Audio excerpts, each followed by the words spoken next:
There are a bunch of other bandits, like I say, in the trees. You can see they haven't climbed the trees. They're just kind of hidden amongst the woods.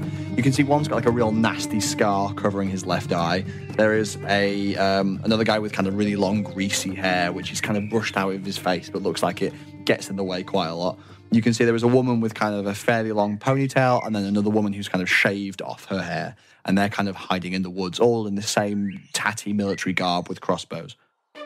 Derek, you have come back on 1 hit point. You are 15 feet away from the leader and the ginger woman. Okay. Now, I only have 1 hit point, so I'm probably going to use my lay on hands as my action to heal myself, which can be a total of 5. So you're going to give yourself 5 hit points? Yeah. Beautiful. Yeah. Do you chant anything as you do it? What do you look like when you do lay on hands? Yeah. I imagine. Just rub your nipples. Please make it like a Michael Jackson, like. Well, I don't want to make it too sexual because I'm going to have to touch you guys with it at some point. Oh, yeah. Okay, well, imagine if it's for Derek's self, what came to mind is, for some fucking reason, have you seen, Dodgeball? Yes. In the bad guys, Ben Stiller and those, they get onto the pitch and they tap their chest twice and go, tsh, boom, tsh. I do that 2 hit points as I tap my chest, and then as I hiss 3 more. Oh, the cobras. Yeah. Love it. You channel on Bahamut as you kind of stand up, boom, boom, as you get filled with kind of holy vitality. Maybe worth mentioning, if you get within melee range of them, their ranged attacks will have disadvantage.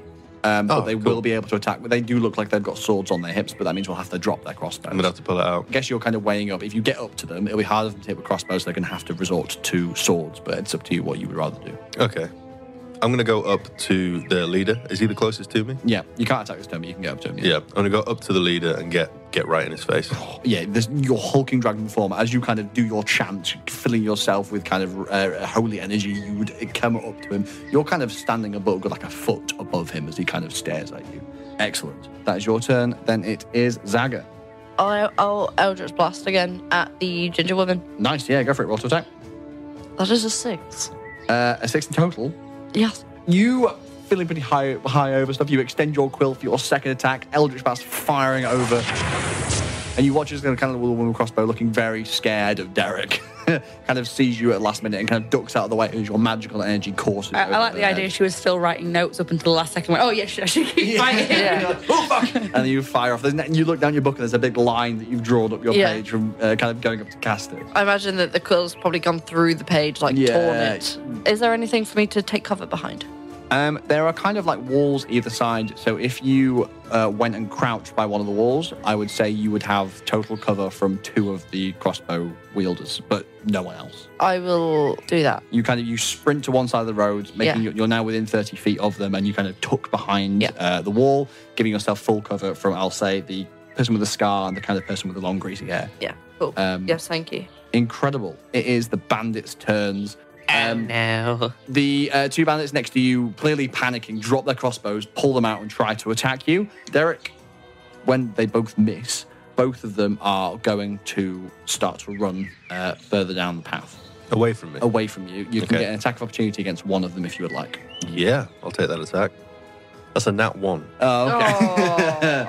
Unfortunately, as they kind of run away, you try to attack with your sword, but they both manage to dive out of the way. In fact, to be fair, you weren't expecting them to run. You kind of got them, they ran away, you're like, no, fuck! As they kind of start to sprint away. I wanted to kill you! You fuck! Can you give me an insight check? Yep. 11. 11. The kind of leader guy looks really... It was kind of as he's running away, looking at the guy that you killed. No, that Valna killed, like, panicked. Looks really upset. Then the guys in the forest... 2 of them, again, in fact, they're going to try and take you down again because you are problematic. That is a crit. You take 12 points of piercing damage. So putting you back onto 0. So you're back in death saves as a crossbow bolt fires and hits you. Whoop, down I go. And then one of the crossbow bolts comes for you, Valna. That is a 16 to hit. 16 armor class. That means to beat it. Yeah. A crossbow bolt strikes you as you take 6 points of piercing damage. That was from the person kind of long greasy hair, and they shout to you, "That was for Steve, you fuck!" That is those 2 bandits. Then there's 2 bandits which are going to attack you, Zaga. Zaga, that your armor class is 13, right? So is this where we all die and he has to reanimate us? Yes. That's how we continue. We're all zombies. I've got to go back home and get a new adventuring party. You take 4 points of piercing damage. I think. 4? Yeah. I'm down. Okay. Zaga and Derek are now down. Belmont's turn. I am going to take a swig of alcohol. Okay. Start chanting, like Gandalf when he talks to them off. You see like a green sheen over my eyes. Green fog spurts from my mouth, surrounds me again, and imbues me with false life. False life does... It gives me extra hit points. Like temporary hit points. Yeah, 8 temporary hit points. Nice. Good. I am going to say, wait, does this have to come to this over a little bit of gold? Give me a persuasion check. That's only a 15. If you shout that, the leader shouts, lay down your weapons, give us the gold, and it'll be fine. Then I'm going to say it's Nathan's turn. Nathan runs up to Derek and is going to expend another use of his healer's kit. He has a healer's feat, so he can do real good healing. You come back on 9 hit points. And as you kind of come back in, he's bandaging you up again. He shouts in your face, heal Zaga. And then he's going to run over to Zaga. That is his turn. It is back to the top. Valna. Okay, so I'm going to look into look at the greasy-haired guy. Said, oh, I'm sorry you missed your friend Steve. Shall I bring you back to him? Oh, and I'm going to draw my longbow and shoot, go for it. aiming for his chest. Negotiations. The negotiations were short. 11 misses. Your arrow courses past through the trees. Okay, but as a bonus action, I want to use my second wind. I think I can use that. Yeah, I can use it as a bonus action, which means I regain 1d10 plus 1 HP. 6. Nice, beautiful. You kind of like take a deep breath, kind of collecting yourself together, ready to go on with the fight. Derek, you are conscious on 9 hit points. What would you like to do? So the 2 bandits are still running away from me. Yes, they are now 30 feet away. So I could get to them. Yes, you could get them and attack them this turn. I'm going to run up to them as they're running away. Okay. Sorry, Nathan. I won't be healing anyone at the moment. I'm going to charge up to directly behind the 2 that are running away. I'm going to use my breath weapon for a second time. Hell yeah. So I need to make dexterity saves. DC 13, I think we said. Yeah. The main guy fails, and then the ginger woman, she succeeds again. So roll a d10. Is a 0 a 10? Fucking hell, yeah, it is. 10. You open your maw as the kind of like the sonic breath weapon radiates out towards the 2 of them. And you just watch as every bone in their body breaks as they fall to the ground dead. Do you stay where you are? Do you run back to the party? What do you do? On your next turn, you could try and stabilize Zaga. So you could give her, like, make a medicine check and stop her from bleeding out. Or you can get ready to take out more of the attackers, I guess. I'm going to run over to Zaga and do a medicine check to try and stop her from bleeding out. Beautiful. You get 10 foot closer. To get to Zaga, you're probably going to need it's probably another 30 feet. So on your next turn, you can get to her and try and stabilize it if no one's fixed it by then. Okay, cool. Zaga. I'm going to make a death save for you, Zaga. First death save of the campaign. Right, once again, you are still alive. That is problematic for everybody involved, and they're going to try and stop that being the case as crossbow bolts fly for you. Your armor class is what, sorry? 18. Do you have a shield? Yes. Cool. That is a miss. That is a miss. That is a crit. What the hell's going on with these bats? Three crits. I know. How many hit points you got left? 9. You now have 0. As a crossbow bolt, another one, you are getting porcupined. A crossbow bolt, as you start charging towards Zaga, takes you out and you go down to ground again. Hello, Floor. My friend. Is going to go for Valna. That is a 13. Nope. As it strikes your leather armor, getting stuck. I'm imagining it's the greasy-haired guy that's shooting for me. We've got a personal thing going. Hair guy wants you dead. Yeah. The arrow kind of strikes your leather armor and falls to the ground. I imagine he just looks like Daryl from The Walking Dead. Yes, that's the vibe. Yeah, absolutely. Yeah. They are going to back off further into the woods. So they're now 70 feet away. Belmont's turn. So how many bandits are they left? There are 4. Is the leader still alive or are they dead? No, he's dead. He got killed by Derek's breath weapon. He got breathed. There is someone with a wicked scar down the face, a guy with long greasy hair who seems very sad that Valna killed Steve. There is a woman with a kind of like hip-length ponytail, and then there is a woman with like really close crop-shaved hair. I'm going to go for scar and grease hair. By doing what? And I'm going to like make it, raise my hand in surrender and then I'm going to start swirling them round. I imagine it's like to bring all the moisture from the grass. And I'm going to cast Twin Spell, so I can target both of them. And I'm going to cast Chill Touch. What's the range on Chill Touch? 120 feet. 120 feet. So these skeletal hands hurricane towards them and through them. Roll to attack. I hope this works because I did a lot of describing then. So... The dice don't care about your role play, but I do. Nat 1. That will miss. Oh, fuck. Second one. So I'll use Would you actually use inspiration first one? Yes, if you don't mind. Yeah, of course. I would roll 2 d20s at the same time because otherwise it feels bad if you roll good on the first one. Okay, so that's a 17. 17 will hit. Do you? So I imagine. Did the first one go for who? Who did the first one go for? The first one went for Scar. So this one's going for the guy with the long greasy hair. Yeah, beautiful. How many nat ones do we roll? I rolled so many nat 20s. We're getting them all out the way now. Yeah, I'm getting all my nat 20s out the way. It's and then fine. when we're trying to barter for drinks in the tavern tonight, we nat 20 if we survive. I think Derek's going to need a drink. So it's 1d8 necrotic damage. Necrotic. 1d8 necrotic damage. That's 2. 2 necrotic damage. Your skeletal hands chase through the woods after these 2 bandits as they try to sprint away. One of them kind of catches the chest of the greasy head guy, and you see kind of his life get slightly drawn from him, but he's still standing. But he can't regain hit points. It is Nathan's turn. Nathan is going to run and try and stabilize you, but he's not going to use a... Sorry. Nathan's going to run and try and stabilize Zaga. He's not going to use a healer's kit because he's burning through them. So he's going to just attempt a medicine check. You're stable. Okay, so... You're no longer in death saves. So you're just unconscious. Back to the top, it is Valna. Okay, so they're running away, aren't they? Yes. Yeah, I'm going to run and try and stabilize Derek.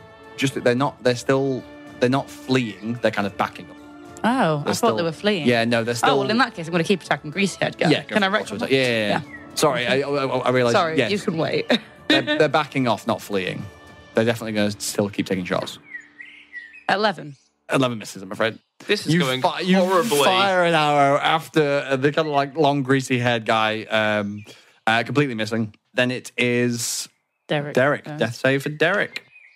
Then it is Zaga. No death saves for you. No, thank you. Then it is the bandits. Oh, this is going so badly. Yeah, the greasy-haired guy panics when he sees the magic and fires a crossbow bolt at you. That is a 10 to hit. Nope. And then the Scar guy, that's a 16 to hit. Yeah. You take 3 points of piercing damage. Cool. And then the other 2 are probably pretty scared of the magic as well, so they both fire at you. That is 1 6 and 1 dirty 20. So that is another 2 points of piercing damage as crossbow bolts start to fire at you, kind of some of them bouncing off your magical armor, some piercing their way through. Cool.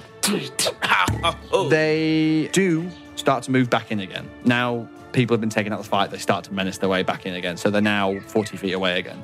It is then your turn, Belmont.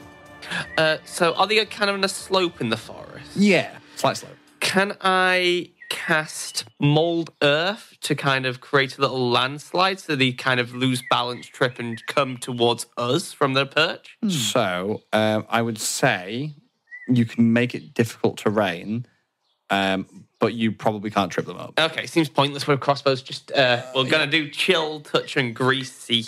Chill, touch, and greasy. Chill, touch, and greasy. 12. 12 will hit. Woo! Fuck's sake. That's another 1 damage to him. Oh my god. Pinky fingers. Once again, these kind of skeletal claws reach out. Look, I'll be honest, you've not done a lot of practical casting. A lot of your stuff is theories. You're kind of trying to get to grasp with this, and you kind of see the skeletal claw just kind of gets there and strokes and takes some of its life. That is your turn, then it is Nathan's turn. Just kill them, Nathan. Yeah, you say that, he goes, fine. Nathan runs towards the hedge, towards the wall, and kind of hides amongst the shrubbery. Valna, you're up. How far is Greasy Hair Dude from me? No. 40 feet. Right, that's... Oh, all right, then I guess I'll get my longbow on him again. Cool. Do you want to start moving towards them? Yeah. So you can get within 10 feet and longbow him? Yeah, I'll go 10 feet further. Yeah, so I'm like 25 absolutely. feet away. So you start running, you vault over this little dry stone wall, get close, fire your bow. 23. That will hit. Okay, that's an 8. Awesome. You sprint towards him, pull your bow, fire, boom, straight in the chest. He goes down, dead. You can be with Steve again now. Tell Steve I say hello. Nice. Then it is Derek. Derek, you're still in death sentence, right? Just snoring. Cool. Then it is Zaga. You are unconscious. Then it is the bandits again. There is only 3 left. Valna, you came quite close to one of them. You're within 10 feet of them, and they drop their crossbow, run towards you with a scimitar, and they're going to try and attack you. Okay. That is a 22 to hit. Yeah. You take 2 points of slashing damage. And then the 2 women on the other side are going to go for Belmont. A 14 and a 22. 22 hits. So you take 9 points of piercing damage. Oh, Christ on a cracker. Which I guess knocks you unconscious. Nope. What? Oh, temporary hit points.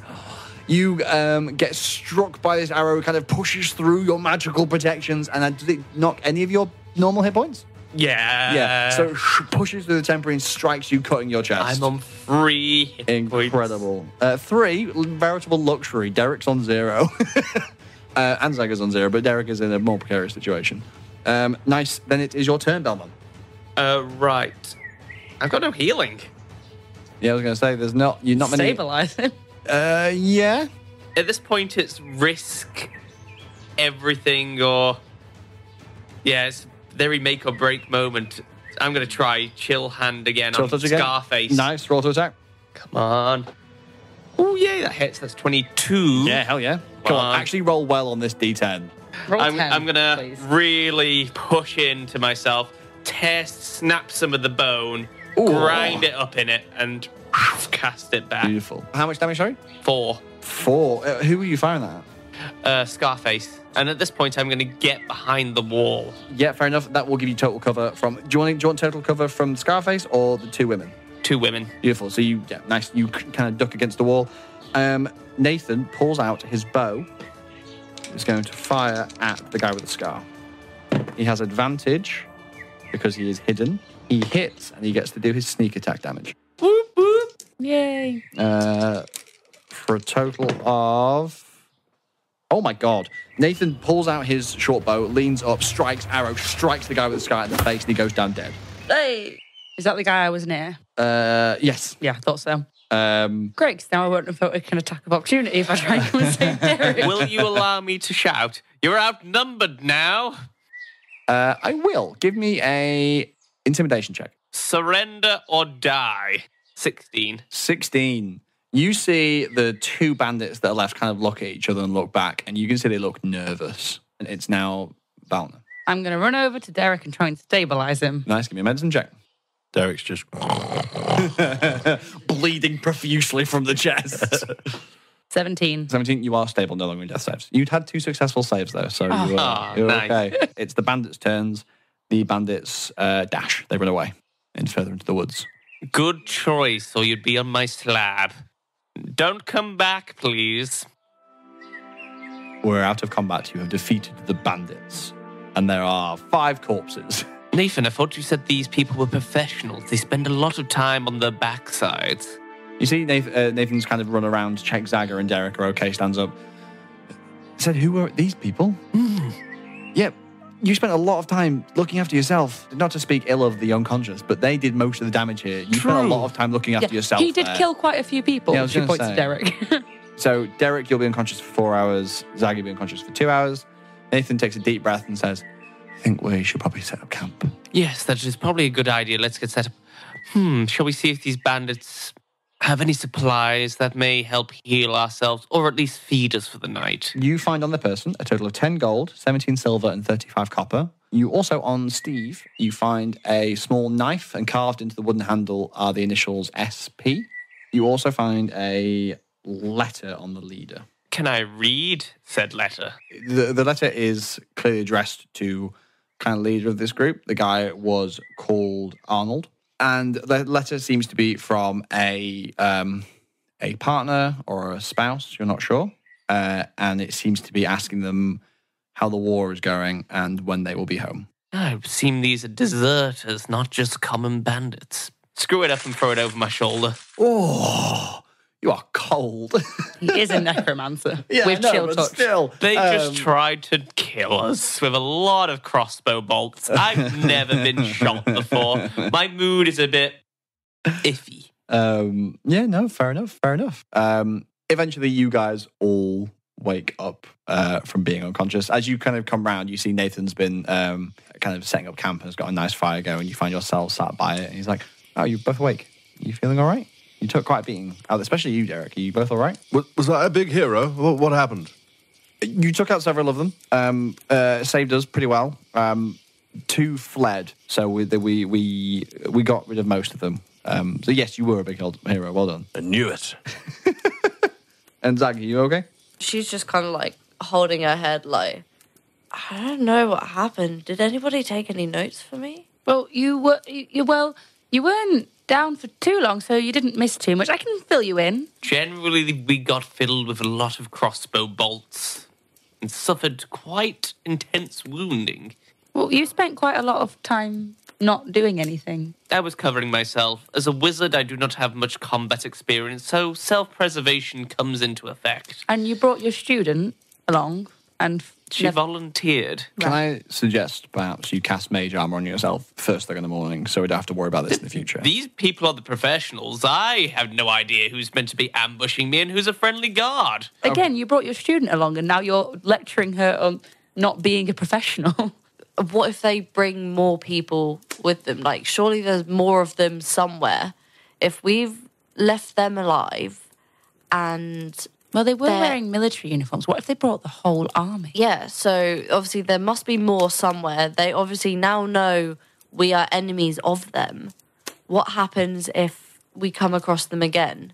Surely if we had killed them all, then no one would know it was us that had killed them. But they now know who we are and where we are and what we are capable or not so capable of doing. Let's move down the road, at least for an hour or 2 more. How about foraging? Well, we've got some rations. I mean, I've got some rations. Did you not bring food? Yes. I have a pasty that my mum made if you'd like one.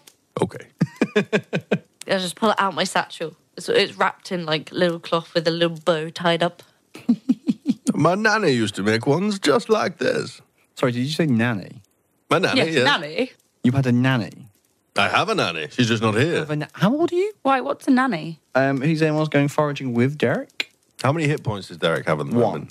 He's got 1 hit point. Yes. I Derek think we should should sleep. probably stick to Yeah. rations. Yeah, I'll stick to the pasty and have a good, nice long rest. Beautiful. I imagine with the pasty as well, like Derek just sniffs it, takes like a little nibble, goes, huh, and then just all in one go. He's got a long snout, can fit it all in And as then- you rest and at then- the bottom jaw. I like to think before bed, I'm looking through these corpses, like opening the mouth, seeing dental hygiene, Oh, God. seeing how the war has affected their physiques. Are they malnourished? Is there like a difference to the people out the city compared to the people who live in the city? Give me an investigation check. Valna, you're proficient in survival, aren't you? Yeah, Did you want to help set up camp? sure. Can you give me a survival check? Investigation is 23. Nice. 24 for survival. 24 for survival. Where were check. these rolls for combat? Told you. Okay, you and Nathan set up camp. We're using a different rule set for this game where it's a version of gritty realism where you can essentially, if you have a particularly rough day, you may not get a long rest. When you have a big sleep, you might just get a short rest. I'm assuming everyone's going to take a watch. Yeah. Awesome. So you all settle up camp, settle down for the night, keeping a watch to see if you see any bandits. What did my little research discover? You look at the corpses and you investigate them. Looks like these people have been living rough for quite a while. You see that, like, no one's got great teeth, but these guys aren't looking particularly healthy. But you can also tell as you look through that they are from the Duchy of Bucking's Keep. You know that Bucking's Keep has a reputation for being a very martial people.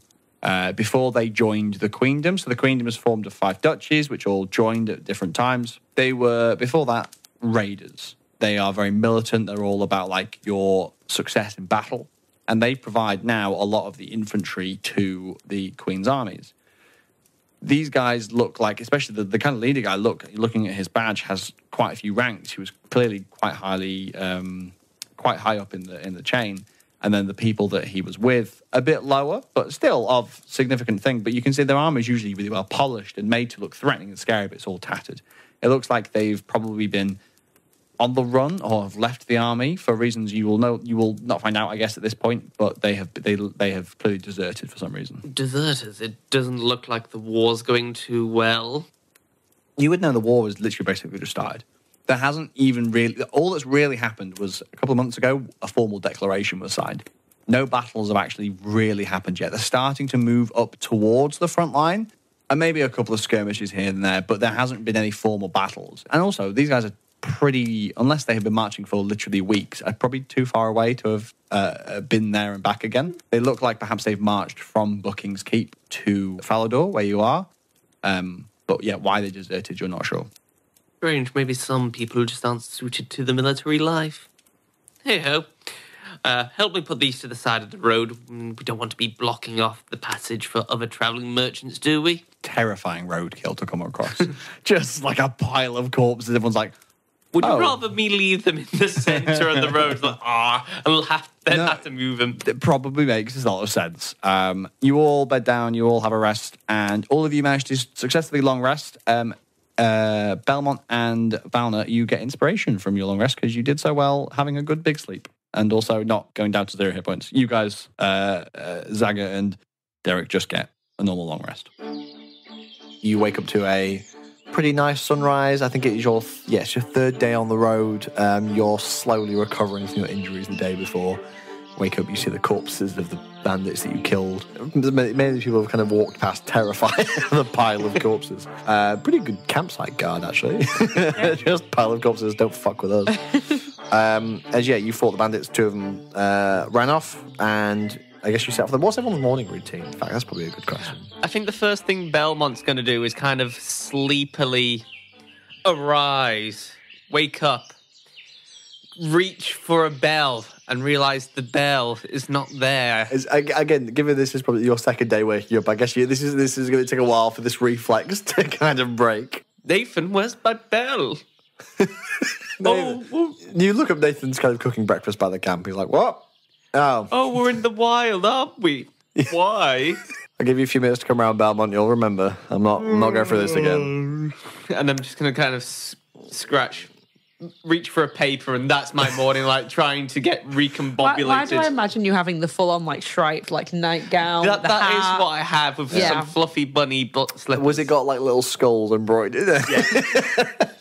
And, like, the black and white rose embroidered on the front as my family's emblem. What about everyone else? Like I say, Nathan's probably the first to arise. In fact, maybe Nathan was last watch, so he's preparing breakfast as you all kind of wake up. I imagine Derek wakes up in, like, satin pyjamas. Of course. With his initials engraved on them. Are we having pyjama wars? Who's got the most elaborate pyjamas? He stands up out of his bedroll and rips the torso of the pyjamas off, and there's just armour underneath. He's so ready. He rips his trousers off like MC Hammer, or whoever does that, like a stripper, and then marches with his sword away from the camp, pauses for a minute, comes back, and asks Spellman what the direction is. Don't ask me, Nathan knows. Nathan's sat there frying breakfast. For now, just take a seat and we'll set off soon. We need to eat first. Nathan, is coffee going to be ready soon? Yeah, soon. I think Valna would already be awake on the last watch as well because she only has the 4-hour trance rather than a full night's sleep. But she's gone off to go do some foraging. Oh, nice. Yeah. So I don't know if we've discussed cuisine of the different races. But elves like a lot. You're very careful with what you put into your body. Yeah. So a lot of leaves, I've got to go and find my a lot own. of fruits. Probably everyone's else rations is probably like hardtack, jerky, nuts. Yours is like dried fruit compressed into little balls, sprinkled with coconut. And it's a much more light affair, whereas everyone else is eating like meat and biscuits. Yeah, And I've got to go find some mushrooms to roast beautiful. over the campfire. Oh, beautiful. You're all kind of getting together. Oh, how does Zaga wake up? She kind of wakes up very normally. There's nothing too special. The first thing she does, though, is open her diary and write down everything about the night's sleep. You know, she's Full of her dreams. She's got a dream journal. What she dreamt about. She's time-stamped when she got up for a pee and things like this. She's just very meticulous. I guess perhaps you with note what how much notes. of your vigor has come back from like your magic. You're kind of like, because this is probably one of the biggest, like you using spells. Maybe you're like, how do I feel after I've expended some of that? I'm going to glance at my corpse pal and they're like, Your corpse Tiger. pile. Tiger, look here. You can see the point I was talking about yesterday. The circle of life is taking effect as a crow sweeps down as the corpse pal and starts pecking out the eye of one of the bandits. Death feeds life. Death isn't simply evil or something to be feared. It feeds the regeneration of the world around it. Zang Take is writing notes. down every single word he's saying. I do wonder what you're kind of like, everything starts with life, then death, then undeath, and then re-death. It's like, that is the cycle And of then how you things finally should get to be born again. Yeah, exactly. Just yeah, a light yeah. class today, class. Just a bit of death. Just a little bit. Just a little bit of death, a helping of death. Eventually, you all get your stuff together, get packed up, and get back on the road. As you continue your journey north towards the Aegitha Woods. It's probably about a week now before you reach the woods themselves, kind of going through pastoral countryside, but you're kind of coming towards the end of what could be considered civilization. So, civilization spreads out from the cities towards the south, becoming a scattering of towns, then villages, then hamlets, and then kind of trailing off into just wild moorland before you get to the woods. You find yourself at what Nathan tells you is probably going to be the last kind of major settlement. It's a small town, big enough maybe to support a tavern, not really an inn. The kind of place that maybe if you pay a little will allow you to sleep on their floor kind of thing. As you arrive to this settlement, you see there is a stream kind of wending its way through. You've been following a little bit as the road follows up towards this town.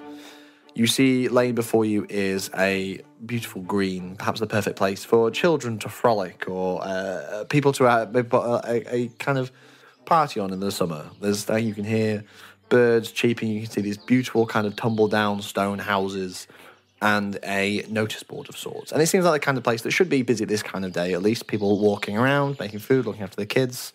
You know that most settlements in Falador prize education, so there's probably a school you should see children kind of milling around perhaps on their way to school or something.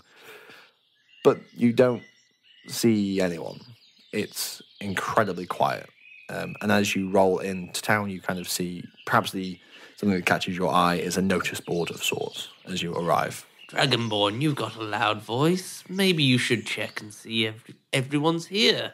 Maybe call with your bellowing renditions to your gods, in air quotes, and see who's faithful. Where is our welcome party? As you bellow out towards this little town, for a moment there's a beat, and then from presumably an inn, a door opens and you see someone poking their head out. They seem to be a human. They have kind of like a mass of brown hair, and they are wearing, quite portly, and they're wearing an apron which seems to be stained with perhaps ale. I'm just going to go up to Nathan. Maybe he ate them all. Nathan just kind of elbows you in the ribs. And as this person comes out, you see they look to the skies and then look back down at you all and they say, Can we help? Are you okay? Kind of looks to the skies again, closes the door behind him and starts to walk towards you. Have you seen anything in the skies? Well, Clouds, yes, birds. stars last night. Okay, nothing unusual? I've not really been looking. I mean, other than the stars last night, but I didn't see anything else. I mean, I saw the moon. You see he kind of regards you all and looks at you, sees... It kind of, I guess as he looks around the face, he sees the two humans kind of comforting. Sees the Dragonborn, which he's kind of like in awe of, and the Orc a bit concerned of. Sees the Elf, gives you a bit of a scowl. And says, Are you adventurers? Or an academic field trip sent by the university to discover some ancient ruins. We're adventuring. That's okay. Great. We've actually got something we could do with your... So come inside. And he kind of indicates for you Is to come there ale towards the tavern. inside? Yes. Fantastic. You have to pay for it. Of course. How Okay. much? It's 4 copper a mug. Yeah, sure. Okay. Can I have a Is it like normal copper? What do you mean? What else would it be? I don't know. Weird elven copper. Tell you what, look, this. How's this? I hold out 4 copper. Looks at the copper. That'll do. Come inside. And takes you towards the inn. I imagine Derek's getting some kind of weird vibes because this should be a bustling town, but there's not really anything going on. Can I use my divine sense to You can. see if there's any Yeah, 100%. evil, undead fiends or anything spooky going on? Yeah, so you don't need to roll or anything. You focus on your inner self. You channel, as a gem dragon, you know that Sardior, the gem dragon, lives deep within you. You perhaps channel from that and you draw from your god Bahamut above, trying to kind of focus in on, and you kind of feel your, almost like a sense radiate out from you in your surroundings. But you don't sense any, perhaps there's a sniff of undead on Belmont, but there is nothing. Just it's my scent, my cologne. I was going to say you ode of despair that you put on every morning. That you sounds like sense, a teen's bedroom. but you don't detect anything of that nature. 1 ale, please, barkeep. Make that 2. You make your way in. Yeah, of course. Coffee, black. We got ale. We got water from the river, which is free. Well, you have to pay for the cup, but I'll have an ale then, I suppose. ale. And there are a few people in here. In fact, it's actually quite busy. Quite a few farmers, it looks like, from their attire in here. They all kind of regard you as you come in, this strange, colourful cast of characters as you make your way in to take a seat. The bartender gets behind the bar. You hear one of the farmers pipes up as he's pouring your drinks. He goes, "Here, Reg, are they here to help?" And you see, presumably Reg, the bartender, goes, "I was just about to ask that, actually. Well, what is it you need help with? We've got a problem as you slide your ales over. We rely a lot on farming, this community. We graze cattle around here, send it down to the city. Last couple of days, it's gone missing. Quite a lot of our cattle. Don't know what it is, don't know what happened, but it disappeared. Cows have been disappearing. What we did, we thought, right, we'll guard them. We'll set up a guard to check out the cattle, because 2 or 3 had gone missing and we were getting concerned about it, right? Anyway, we were guarding the cattle, keeping an eye out. Not me, of course, some of the other lads, and the kind of wave were keeping an eye out. Heard this horrible screeching, like some eagle from the hells below, and it was too dark. They couldn't see. The torches weren't quick enough, but they saw it drag one of the cattle up into the sky, like it were nothing. Dragged it away. Poor thing, crying out. This was last night. We've been hiding in here ever since, hoping not to get attacked by it. You've come just in time, honestly. Have the cows been disappearing at night time? Aye. Well, then I suppose if we want to help, we'd have to stay here tonight and perhaps camp out in the fields near where the cows are and see if anything tries to get them. We should lay a trap. One of the other guys goes. One of the other people in the tavern looks a bit more well dressed. And he goes, "Don't forget about my horse. They stole my horse, whatever it was. Flew offwards in the night. Everyone can give me an insight check." 9. 17. 6. 3. 3. Zaga, you see everyone in the room roll their eyes when this guy starts talking. Like, I feel like this should be the priority. Cows, fine. We can make more cows and get more cows. We need to find my horse. Everyone you can see everyone's kind of, it stays a bit quiet when he says this. Apologies, allow me to introduce myself. He kind of eyes you all. You can see, like, he's looking to see who he should be addressing in this kind of group. He sees the 2 humans and he sees the clearly resplendent noble dragonborn, and extends his hand and says, "Greetings, my name is Barnabas," and extends a hand to you. Derek, nice to meet you. Of noble birth, I see. Is it that obvious? Of course. Well, like recognizes like, of course. I am the local nobility of this town, and obviously there's been terrible things happening. So if you could find my horse, I'd very much appreciate it. They've strong-armed me. They've put in a reward. I'll be giving 18 gold to you as a reward if you are able to find the solution to this, which I'm sure will be most amenable to you. I accept. I mean, Wait. I think we should get a round of ale as well. She makes a good point. You see, give me a persuasion check with disadvantage. 16. He gives you, for a split second, the filthiest look. Like, he looks down on you at the corner of his eyes, his lip curls, and then he looks over at Derek and goes, "Of course, I'm sure we can handle that as well. Nonetheless, I think this problem should be solved. Too sweet. You can wait for the night, but I recommend that you get it dealt with. And then I'm sure Reg here will be willing to provide accommodation for the evening." Did Derek notice the lip curl, Give me an insight. the disdain? I mean, every human we've come across has looked at me that way. So. Derek doesn't notice much. So 13? 13. You recognise this look, honestly, as part of you. This is a look of a nobleman looking down on a commoner. Was very much that kind of like they spoke out of turn, and he was like, "Who the hell do you think you are?" You think there might be something else laid within that, but you can't quite pick that out, or you can tell this is a nobleman who feels like they've been spoken to rudely. All right, I'm going to stay tentative against... What's his name? His name was Barnabas. Barnabas. Against Barnabas. Right, well, I suppose I'll cover these ales, and then you can wait for the evening. Perhaps you can do some investigations. It was in one of the fields just on the other side of the Coldwater. I'll have a look when I finish my ale. Right, I'm going to leave. I wish you all the best of luck. I live in the large stone house just across town. I'm sure you'll be able to find me. So, are you wanting us to find out what happened to your horse or bring your horse back? Bring it back. What if it's dead?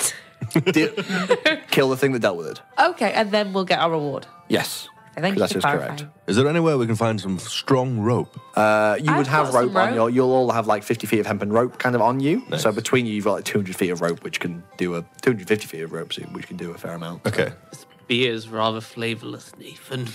How do the peasantry drink this? If you don't like it, I'll have it. Once again, Nathan elbows you. Says, "Be nice." Oh, I miss the university. I miss my office already. But greatness. You kind of What's persist? perhaps take a seat at a table somewhere in the tavern. Again, the murmur of the tavern increases again as you settle down, but you notice you've been garnering looks the whole time. Again, everyone here is a human. There is like not a single non-human here, so the only two people that fit in are Belmont and Mr. Man with Nathan. edgiest armor known to man. Yeah, exactly. In the Oh, yeah, corner. God. They even think. They've just been like, you're lucky they need you. Because they've just been looking at your magical armor with a kind of like, what the fuck is this guy? Like, dressed like some kind of, what is it, Lord of Bones from Game of Thrones. Load of bones, bit of skin, that type of thing. Green smoke, edgiest. It's like a metal album. You settle around a table with your tankards of ale and have a moment to discuss what your plans are. So I've got some rope and I've got some arrows. And I was thinking if I tied my rope around an arrow, and then if I do see something, I can shoot it. And then if we all hold on to the rope and like try and pull it down. I agree. I think our biggest weakness against this, whatever it is that it can fly. I may I try can't and fly. lasso it. Yeah. If we all try and get it with ropes. Have you got rope, Saga? I didn't come unprepared for this trip. I'm probably the most prepared person here. It'd be really funny if I looked and you didn't have rope. But you do have All you've rope. got is sandwiches. I've just got sandwiches and pasties. Nathan, did we pack rope? You look to I packed rope. Did you not pack rope? You did not What do you pack. do by packing? Belmont, I did not pack your bag. Have you brought things? Got you. And I You pick up like a very light bag, which you're like, Belmont's kind of Nathan regards again. What have you packed? As you rifle through, you find an ink bottle, a little bag of sand, an ink pen, some parchment, and that's about it. And then the food that he gave you. Sleeping bag, I imagine. Yeah, exactly, like the roll mat. bedroll, yeah. And he's like, right. We said we're going to make academic discoveries. I thought we'd be making notes by now. Belmont, we're on the road for a month. Oh, don't worry, Professor. At I've got least. enough notes to cover us both. You can copy them later if you need. That's why she's here, isn't it? For the notes. Well, I thought we'd be And also the straight take road, ours. sleeping bag. I thought I could just take notes along the way and we'd be there in no time. And a month can go quickly when you've got your head in a book. And how do you suppose we help these town people with pen and paper? The pen is mightier than the sword, my dear. Do you know how many pens have condemned prisoners to death? Do you know how many pens Started have wars? helped people to find cows? Because I don't think it's any. Have we also considered the possibility that this thing might be, something pretty horrific, like I don't know, a dragon? No, I think if it was a dragon, people would know it was a dragon. well, they Right? don't know Dragons what it are is. big, right? Yeah, but if it's big enough to pick up a cow with its feet and fly off with it in the night, Big enough or strong enough? we don't know. Yeah. It could be a dragon. If we couldn't even take on a small group of bloody rubber bandits on the side of the road, how are we rubber meant bandits. to rubber bandits? You damn rubber bandits! Is it Stretch Armstrong? Stretch Armstrong and the gang. Well, this time we'll be ready for it. So we can set traps. We can prepare. we walked into a trap. We got jumped. Nathan chimes in. The other option is we could try and find it in its lair. That's, I guess, the two paths But for how us. are Is we one gonna Has know? lairs? Dragons. true. Lair, nest. I mean, it could be. You know, give me a nature check if you want to try and think. If you want to try and think what can fly and carry away livestock. Technically, Zaga, And sounds like an eagle. wouldn't, Yeah. 13. wouldn't a human's lair be a house by definition? Maybe Well, we're it's not that, saying it's human. Maybe it's the guy who said his horse is missing. Maybe he's been stealing people's cows because he's bitter about the horse thing. Of course not. The man's a ponce, so he wouldn't have the slightest clue on how to do something himself, let alone get his hands Are dirty. you sure this isn't a case of insurance fraud? Do you say that about him being a ponce quite loudly?